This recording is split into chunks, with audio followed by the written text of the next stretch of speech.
Hello दोस्तों, नमस्कार। उन्मुक्त स्टडी सेंटर में आप सभी का स्वागत है। आज हम लोग बाल मनोविज्ञान एवं शिक्षण विधि का प्रैक्टिस सेट नंबर 15 सॉल्व करेंगे, जो कि आपके आगामी परीक्षा यूपी टेट सी टेट के लिए बहुत ही उपयोगी प्रश्न है। यदि आप हमारे चैनल को नए हैं तो चैनल को हमारे शेयर और सब्सक्राइब करना मत भूलिएगा। आइए हम देखते हैं आज का पहला प्रश्न।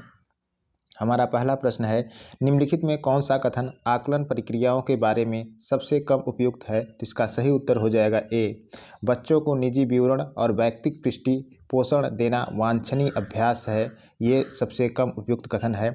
और हम देख लेते हैं और भी कथन है, सीखने के संकेतकों और उप संकेतकों की सूची बनाना रिपोर्टिंग को अधिक विस्तृत बनाता है। ठीक, अच्छा और बहुत अच्छा जैसी टिप्पणियां बच्चों को सीखने के बारे में एक समझ प्रदान करती हैं। बच्चों के पोर्टफोलियो में केवल उनके सबसे बेहतर कार्य न होकर सभी तरह के कार्य होने चाहिए। ये सब जो कथन है ये आकलन प्रक्रियाओं में सबसे उपयुक्त है। ठीक है, आइए हम इस प्रश्न की व्याख्या देख लेते हैं। आकलन प्रक्रियाओं में बच्चों को निजी विवरण या व्यक्तिगत पृष्ठपोषण देना वांछनीय अभ्यास नहीं है, यह एस्थेटिक होता है। ठीक है, यह क्या होता है? एस्थेटिक होता है, अतः यह कम उपयुक्त होता है। ठीक है, आगे बढ़ते हैं। अगला हमारा प्रश्न है दिए गए प्रश्न को ध्यान से पढ़िए। क्या आपने अपने घर या स्कूल के आसपास जानवर देखे हैं जिनके छोटे बच्चे हैं? अपनी नोटबुक में उनके नाम लिखिए। तो इस प्रश्न के माध्यम से किस प्रक्रमण कौशल का आकलन किया गया है? तो इसका सही उत्तर हो जाएगा डी, अवलोकन एवं रिकॉर्डिंग का ये कौशल का प्रयोग किया गया है। इसकी हम व्याख्या देख लेते हैं।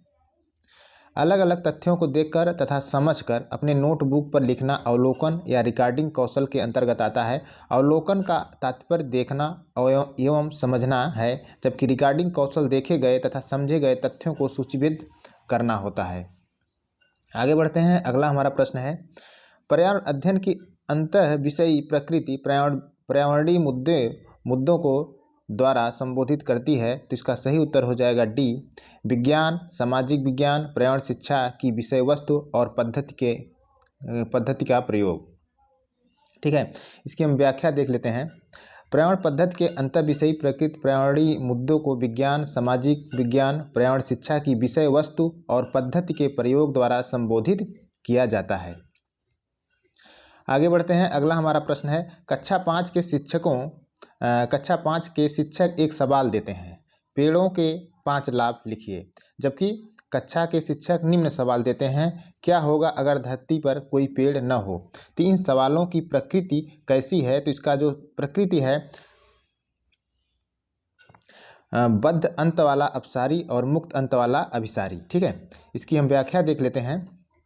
जब किसी प्रश्न का उत्तर निश्चित सीमा में बांध कर नहीं लिखा जाता है, वह मुक्त अंत वाली अपसारी प्रकृति का होता है। जबकि जब निश्चित समय अनिवार्य शर्त के अनुसार लिखा जाए तो वह बहुमत वाला अपसारी प्रकृति का होता है। ठीक है, कक्षा 5 अ के सवाल के अनुसार पेड़ के लाभ लिखना किसी निश्चित सीमा का निर्धारण नहीं करता, यह मुक्त अंत वाला अपसारी प्रकृति का है। जबकि कक्षा ब के सवाल के अनुसार अगर पृथ्वी या पेड़ न बचे तो पृथ्वी पर क्या होगा, यह पेड़ न होना एक अनिवार्य शर्त लगा दी गई है, तो यह बद्ध अंत वाला अपसारी प्रकृति का है। आगे बढ़ते हैं। अगला हमारा प्रश्न है, कक्षा 1 में पर्यावरण अध्ययन में शिक्षार्थियों के आकलन के बारे में निम्नलिखित में कौन सा से कथन सत्य है? तो इसका सही उत्तर हो जाएगा ए, 1, 2, 3। ठीक है, मौखिक परीक्षाएं, क्योंकि हो सकता है कि बच्चे लिखने में सक्षम न हो। ड्राइंग, क्योंकि बच्चों को इसमें आनंद आता है। तीसरा आपका है शिक्षकों का अवलोकन और रिकॉर्डिंग। ये तीनों जो है सत्य हैं पर्यावरण अध्ययन के लिए। इसकी हम व्याख्या देख लेते हैं।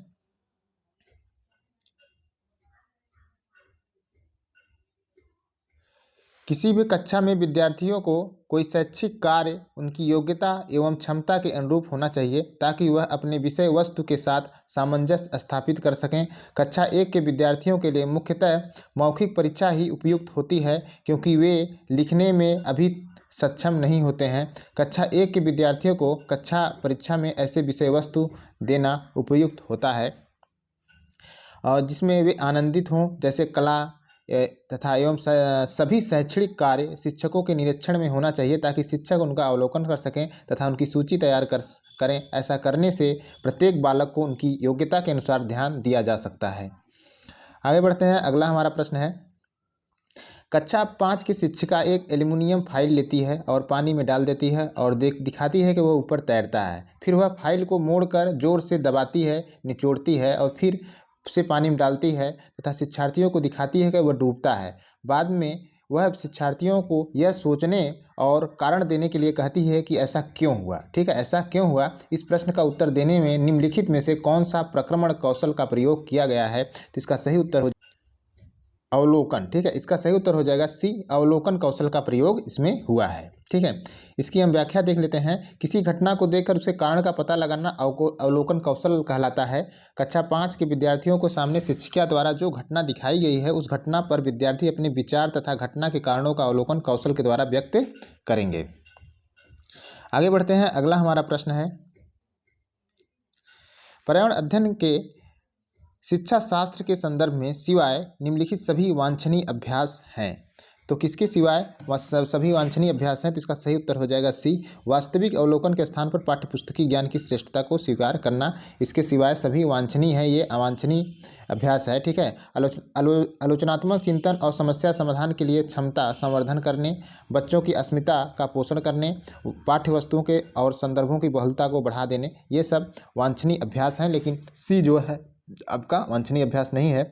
इसकी हम व्याख्या देख लेते हैं।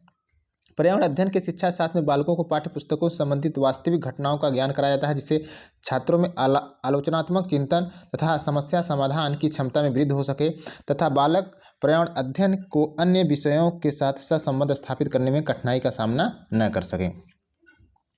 आगे बढ़ते हैं। अगला प्रश्न है, महेश कक्षा 4 के शिक्षक हैं। ये वृक्ष संरक्षण की अवधारणा पर शिक्षार्थियों को संवेदनशील बनाने के लिए योजना बनाते हैं। निम्नलिखित में कौन सी एक गतिविधि इस उद्देश्य के लिए सर्वाधिक उपयुक्त है? इसका सही उत्तर हो जाएगा डी, समूह चर्चा के लिए शिक्षार्थियों को समूह बनाना। ठीक है, इसकी हम व्याख्या देख लेते हैं। वृक्ष संरक्षण की अवधारणा पर शिक्षार्थियों को संवेदनशील बनाने के लिए योजना बनाया जाता है। इस उद्देश्य की पूर्ति के लिए प्रत्येक विद्यार्थी को एक पौधे को अपनाने और उसका पोषण करने के लिए अभिप्रेरित करना अधिक उपयुक्त होगा। आगे बढ़ते हैं। अगला हमारा प्रश्न है, पर्यावरण अध्ययन में बच्चे शिल्पकला चित्रकला को समूह में सीखना विशेष रूप से पसंद करते हैं क्योंकि? इसका सही उत्तर हो जाएगा सी, 1, 2, 3। यह सहपाठी अधिगम को बढ़ावा देता है, यह सामाजिक अधिगम को बेहतर बनाता है, यह बच्चों की सृजनात्मकता की प्रशंसा की जाती है तो वे खुश होते हैं और उसके प्रति प्रेरित भी होते हैं। आगे इसकी हम व्याख्या देख लेते हैं। पर्यावरण अध्ययन में बच्चे शिल्पकला और चित्रकला को समूह में सीखना विशेष रूप से पसंद करते हैं क्योंकि इससे सहपाठी अधिगम को बढ़ावा मिलता है, सामाजिक अधिगम बेहतर तरीके से होता है। जब किसी बालक की प्रशंसा की जाती है तो वह खुश होता है और वह कार्य को और बेहतर करने के लिए प्रेरित होता है। इस प्रकार विकल्प ए, बी, सी तीनों सही है। ठीक है, आगे बढ़ते हैं। अगला हमारा प्रश्न है, प्रयोग करना आकलन का एक संकेतक निम्नलिखित में से कौन सा एक प्रयोग करने संबंधी संकेतकों का आकलन करने का सबसे उपयुक्त तरीका है? तो इसका सही उत्तर हो जाएगा डी, हस्तपरक गतिविधि। ठीक है, हस्तपरक गतिविधि जो है प्रयोग करना आकलन का एक संकेतक है। ठीक है, इसकी हम व्याख्या देख लेते हैं। हस्तपरक गतिविधि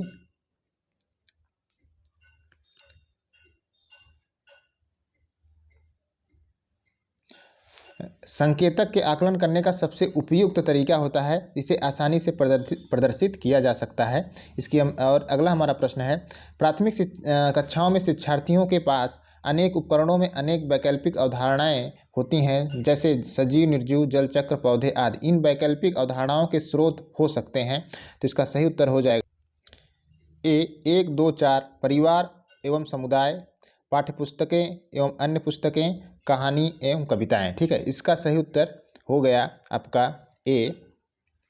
इसकी हम व्याख्या देख लेते हैं। प्राथमिक कक्षाओं में वैकल्पिक अवधारणाओं जैसे सजीव, निर्जीव, जल चक्र एवं पौधे आदि होते हैं। इन अवधारणाओं के मुख्य स्रोत बालक का परिवार एवं समुदाय, उसकी पाठ्य पुस्तकें, शिक्षक एवं कहानी एवं कविताएं होते हैं, जो सुनकर पढ़कर नई अवधारणाओं को आत्मसात करते हैं।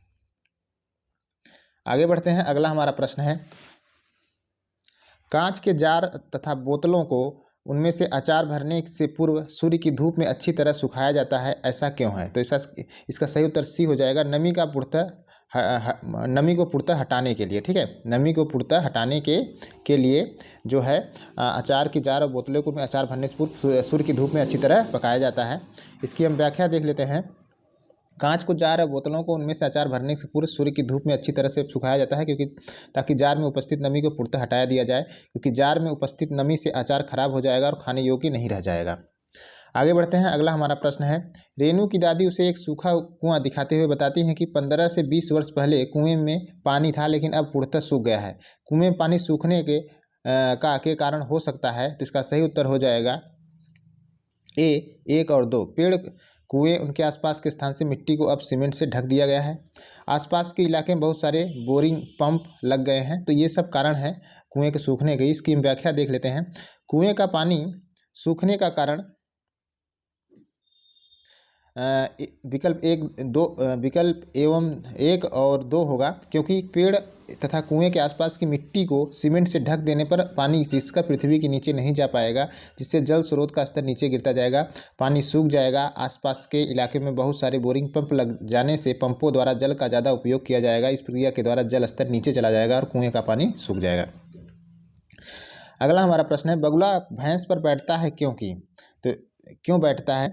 बगुला एवं भैंस के में सहजीवी का संबंध है, ठीक है। इसका उत्तर ए होगा, बगुला एवं भैंस में सहजीवी का संबंध है। इसकी हम व्याख्या देख लेते हैं। बगुला तथा भैंस में सहजीवी संबंध होता है, क्योंकि इसलिए बगुला भैंस पर बैठता है। सहजीवी का मतलब होता है किसी एक जीव का दूसरे जीव पर आश्रित होकर अपने जीवन का निर्वाह करते हैं, ठीक है। आगे बढ़ते हैं। अगला हमारा प्रश्न है, निम्नलिखित में जड़ कौन सा कार्य पौधों के लिए नहीं है?